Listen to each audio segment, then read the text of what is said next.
Beef കട്ട്ലറ്റിൻ്റെ റെസിപ്പിയാണേ. പാനിലേക്ക് വെളിച്ചെണ്ണ ഒഴിച്ചു കൊടുത്ത് 10 അല്ലി വെളുത്തുള്ളി കട്ട് ചെയ്തതും ഒരു ചെറിയ കഷ്ണം ഇഞ്ചി ചെറുതാക്കി കട്ട് ചെയ്തതും ഒരു 4 പച്ചമുളകും കറിവേപ്പിലയും കട്ട് ചെയ്തതാണ് ചേർത്ത് കൊടുക്കുന്നത്. ഇനി ഇവയുടെ പച്ചമണം മാറുന്നത് വരെ നമുക്കിതൊന്ന് വഴറ്റിയെടുക്കാം. ഇതിലേക്ക് 3 സവാള ചെറുതാക്കി കട്ട് ചെയ്തതും ആവശ്യത്തിന് ഉപ്പും ചേർത്ത് സവാളയൊക്കെ ഒന്ന് സോഫ്റ്റായി വരുമ്പോൾ 1/2 ടീസ്പൂൺ മഞ്ഞൾപ്പൊടി, 2 ടീസ്പൂൺ മല്ലിപ്പൊടി, 1/2 ടീസ്പൂൺ കുരുമുളക് പൊടി, 1 ടീസ്പൂൺ ഗരം മസാല ചേർത്ത് ഇവയുടെ പച്ചമണമൊക്കെ മാറി വരുന്നത് വരെ ഒന്ന് വഴറ്റിയെടുക്കാം. ഇതിലേക്ക് മഞ്ഞൾ ഉപ്പിട്ട് വേവിച്ച് മിക്സിയുടെ ജാറിലിട്ടൊന്ന് ക്രഷ് ചെയ്തെടുത്തേക്കുന്ന ബീഫാണ് ചേർത്ത് കൊടുക്കുന്നത്.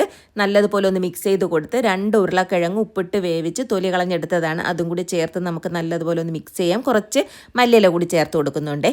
ഇനി ഇതിലേക്ക് ബ്രെഡ് മിക്സിയുടെ ജാറിലിട്ട് പൊടിച്ചതാണ്, അതുകൂടി ചേർത്ത് കൊടുത്ത് ഇതൊന്ന് ചൂടാറാൻ വേണ്ടി വെക്കാമേ. കുറച്ച് ബ്രെഡ് മിക്സിയുടെ ജാറിലിട്ടൊന്ന് പൊടിച്ച് വെച്ചിട്ടുണ്ട്.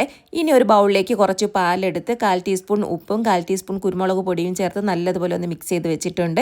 ഇനി നമുക്ക് റെഡിയാക്കി വെച്ചിരിക്കുന്ന നമ്മുടെ ബീഫ് മസാല എടുത്ത് നല്ലതുപോലെ ഒന്ന് മിക്സ് ചെയ്ത് കൊടുക്കാം.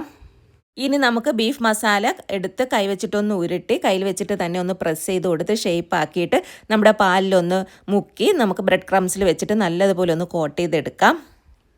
കുറച്ച് കട്ട്ലറ്റ് മാത്രമേ ഇപ്പോൾ ഫ്രൈ ചെയ്തെടുക്കുന്നുള്ളൂ. ബാക്കി ബൗളിലാക്കിയിട്ട് ഫ്രീസറിൽ വെക്കുന്നുണ്ട്.